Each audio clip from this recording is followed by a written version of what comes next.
नमस्कार. मी डॉक्टर सुनीता डोईबळे. मागच्या 38 वर्षापासून मी क्रांती डेंटल केअरमध्ये फॅमिली डेंटल सर्जन म्हणून प्रॅक्टिस करत आहे. डेंटिस्टकडे जाऊन आलाय व डेंटिस्टनी आपल्याला काही ट्रीटमेंट सांगितलेल्या आहेत, जसं की दात काढा किंवा दात स्वच्छ करून घ्या. आणि ह्या सगळ्या ट्रीटमेंटबद्दल आपल्या डोक्यात काहीतरी अशा एक गैरसमजुती असतात की नाही, हे केल्याने मला जास्त प्रॉब्लेम येऊ शकतो. तर हा व्हिडिओ त्याकरताच आहे. पूर्ण व्हिडिओ तुम्ही बघा. डेंटिस्ट्री बद्दलच्या तुमच्या ज्या काही गैरसमजुती आहेत त्या पूर्णपणे निघून जातील. तर सगळ्यात पहिल्यांदा जे आहे, जर कोणत्याही व्यक्तीला दात काढून घ्या हे जेव्हा सांगतो तेव्हा खरंच त्याची कंडिशन, दात हलतोय किंवा तो पूर्ण तुटलेलाच आहे, अशा वेळेसच डेंटिस्ट त्याला दात काढायला सांगतात. पण पटकन डोक्यात विचार येतो, नको नको, दात काढला तर माझ्या डोळ्याची नजर कमी होईल का, ही पहिली भीती आपल्या डोक्यात येते.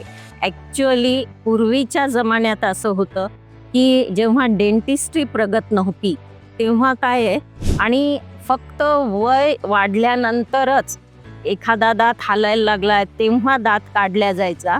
आणि तेव्हा मग असं व्हायचं की नजरही कमी झालेली असायची. आणि त्यामधनं ह्या गैरसमजुती तयार झालेल्या आहेत की दात काढला आणि म्हणूनच मला नजर कमी झाली किंवा दिसत नाही आहे. ॲक्च्युअली तसा ॲनॉटॉमिकली जरी पाहिलं तर दाताची ठेवण वेगळ्या जागी आहे, डोळ्याची ठेवण वेगळी आहे. त्यामुळे त्याचा दात काढल्यामुळे डोळ्याला काहीही प्रॉब्लेम येत नाही. त्यामुळे जेव्हाही जर डेंटिस्टनी आपल्याला सांगितलेलं आहे की हा दात काढावाच लागेल, त्यावेळेस मनामध्ये ही भीती बिलकुल आणू नका की दात काढल्याने माझी नजर कमी होईल. तर असं काहीही होत नाही. सगळ्यात महत्त्वाची म्हणजे जेव्हा कधी आम्ही पेशंटला सांगतो की तुम्ही दात स्वच्छ करून घ्या, याच्याने दाताचं आयुष्य वाढेल, तर पहिल्यांदा पेशंट तसं घाबरत विचारतात अगदी, नाही हो, दात स्वच्छ केल्याने मग माझे दात अगदी ढिल्लेच पडून जातील किंवा दातांमध्ये माझ्या फटीच होतील. हे असं खूप कॉमनली दिसून येतं. पण खरंच सांगू का मित्रांनो, की हे बिलकुल असं नाही आहे. दात कधी स्वच्छ केले जातात? आमच्या डेंटल सायन्सप्रमाणे तर दर 6 महिन्यांनी तुम्ही दात स्वच्छ करून घेतली पाहिजे. आपल्या दातांवर जेव्हा मळ साचतो, तो मळ खूप कडक असतो. त्या मळाचं प्रेशर आपल्या हिरडीवर जातं, हिरडीचं प्रेशर आपल्या हाडावर जातं आत, आणि तो इथलं हाड हळूहळू झिजायला लागतं आणि त्यामुळे उलट दात हालायला लागतात. आणि सर्वात महत्त्वाचं म्हणजे डेंटिस्ट्री इतकी प्रगत झालेली आहे, त्यामध्ये आता अल्ट्रासोनिक स्केलर्स आलेले आहेत, ज्यामध्ये हवेचं प्रेशर, पाण्याचं प्रेशर, यामुळे सुद्धा दात एकदम स्वच्छ होऊ शकतात. काहीही असं होणार नाही की दात स्वच्छ केले आणि त्यामुळे फटी झाल्यात किंवा दात तुमचे ढिले पडलेले आहेत, असं होत नसतं.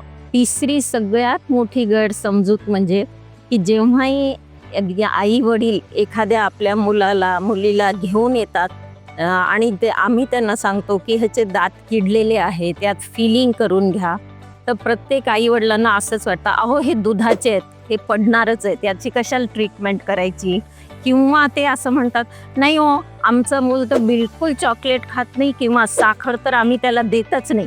तर आपल्या डोक्यात जी समजूत बसली आहे की फक्त साखरेमुळे हे दात किडतायत, तर ते तसं नाही आहे. तुम्ही जे काही अन्न खाता त्याचं ग्लुकोजमध्ये रूपांतर होतच असतं ना.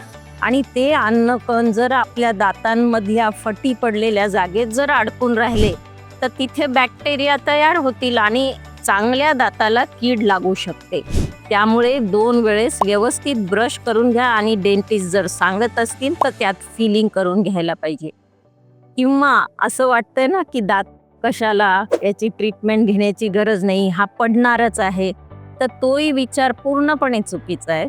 की पडणार आहे दुधाचा दात, पण तो कधी, त्याचा एक कालावधी आहे, त्यावेळेस तो पडतो. जर लवकर दुधाचे दात किडल्यामुळे पडत आहेत तर खालून येणारे दात ना मग रस्ता कोण दाखवेल? हे जे आपले दुधाचे दात आहेत ते खालून येणाऱ्या पक्क्या दातांना रस्ता दाखवतात की कोणत्या जागेवर आलं पाहिजे, आणि त्यामुळे मग आपल्या दाताचं सेटिंग व्यवस्थित राहतं. जर किडल्यामुळे तुमचे मुलांचे दात लवकर पडत असतील तर येणारे दात हे वाकडे तिकडे येऊ शकतात आणि पुढे त्यामुळे तुम्हाला जास्त ट्रीटमेंट करून घ्यावी लागते. सगळ्यात महत्त्वाचं म्हणजे प्रत्येक पेशंट येतो आणि आम्ही जेव्हा सांगतो ना दात स्वच्छ करून घ्या, तर ते म्हणतात, मॅडम मी 2 वेळेस आणि 15-20 मिनटं ब्रश करतो. खरंच तुम्ही विचार करा, जर रोज एखादी गोष्ट आपण 15-20 मिनटं जर खसा घासत असेल तर ती चमकणार नाही. त्याची जी स्ट्रेंथ आहे ते पातळ होऊन जाईल. आपल्या शरीराच्या दाताच्या वरचं जे सगळ्यात हार्ड पार्ट इनॅमल आहे तो जर निघून गेला तर दात स्वच्छ नाही दिसणार आहे, ते उलट आतला पिवळा भाग उघडा पडतो. त्यामुळे योग्य ब्रश करा. दातांच्या डॉक्टरकडून समजून घ्या की ब्रश किती वेळ आणि कसा केला गेला पाहिजे. तर दात कसे घासावे, किती वेळ घासावे, कोणता ब्रश वापरावा यावर ऑलरेडी आमचा क्रांती डेंटल केअरचा एक व्हिडिओ आलेले आहेत. तर तुम्ही ते व्हिडिओ बघा आणि त्याप्रमाणे जर ब्रश केला तर तुमचे दात एकदम छान राहतील. आणि सर्वात महत्त्वाचं मला सांगायचं आहे की माझा जो 38 वर्षाचा एक्सपिरियन्स आहे यामध्ये मी अगदी ओल्ड डेंटिस्ट्री पण पाहिलेली आहे. 1986 पासनं मी प्रॅक्टिस करते. तर त्याच्या आधीची जी डेंटिस्ट्री, तेव्हाची डेंटिस्ट्री आणि आज माझी मुलगा सून हे जेव्हा प्रोस्टोडॉन्टिस्ट म्हणून एक पोस्ट ग्रॅज्युएट म्हणून जी डिजिटल डेंटिस्ट्रीची प्रॅक्टिस करताय, यामध्ये खूप जमीन आसमानचा फरक झालेला आहे. पूर्वी एवढ्या ट्रीटमेंट नव्हत्या, फक्त दात काढा एवढी एकच ट्रीटमेंट होती.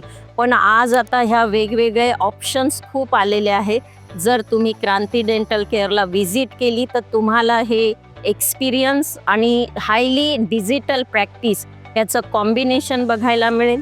आणि तुम्हाला जर ही सगळी माहिती युजफुल वाटत असेल तर आमच्या चॅनलला सबस्क्राईब करा.